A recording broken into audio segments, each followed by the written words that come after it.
Après, on pourrait dire dans un territoire où il y a un petit peu de misère, on va s'en occuper, etc. Aujourd'hui, on est sur des territoires ici où on a concentré toute la misère de la métropole, je veux dire, à des seuils astronomiques. Et on voit bien cette réalité et on voit bien que ces effets, ça a un effet amplificateur sur ce territoire, sur les difficultés des gens, sur des situations extrêmes, etc. Et s'il n'y a pas de vraies réponses et des réponses où on va chercher l'argent, où est l'argent? Je veux dire, on n'arrivera pas. Je veux dire, il faut pas.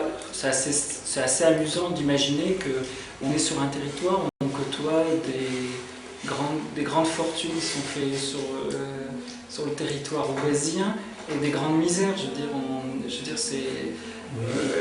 la corrélation est quand même assez flagrante. Et après, d'avoir des députés qui sont de gauche et qui sont plus proches des gens et pour combattre par rapport à la remise en cause de droits, de minima, etc.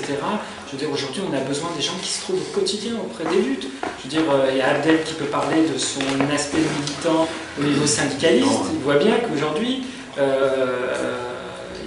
c'est vraiment, si tu ne protèges pas, si tu ne vas pas au combat, bah, tu es laminé. Qu'est-ce qui te différencie des autres candidats à la législative? Eh ben déjà, c'est une candidature unitaire, comme je l'ai expliqué tout à l'heure, donc issue du collectif unitaire antilibéral, qui regroupe différents partis antilibérales, notamment le Parti communiste français, la LCR, Rouge Vif et d'autres structures antilibéraux.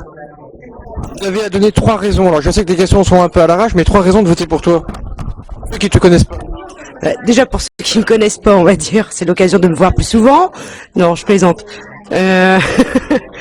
Non, alors les 3 raisons, je vais dire simplement, c'est que ils vont voter pour une personne qui sont comme eux, c'est-à-dire qui vivent au quotidien les problèmes de logement, d'emploi, de pouvoir d'achat, et que si on veut changer ça, c'est pour moi, mais pour eux aussi.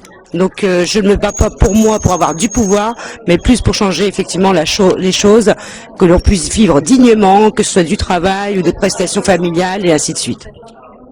Dernière question, les interventions des habitants de ce soir, parmi les interventions, laquelle t'as le plus surpris ou le plus intéressant?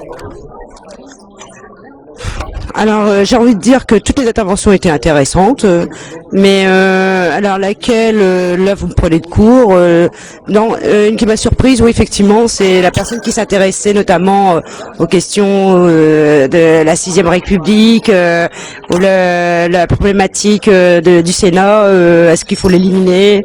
Donc oui, ça veut dire que les gens quand même s'intéressent un peu plus près de ce qui se passe au niveau des gouvernements. Merci bien. C'est moi qui vous remercie. Je l'espère.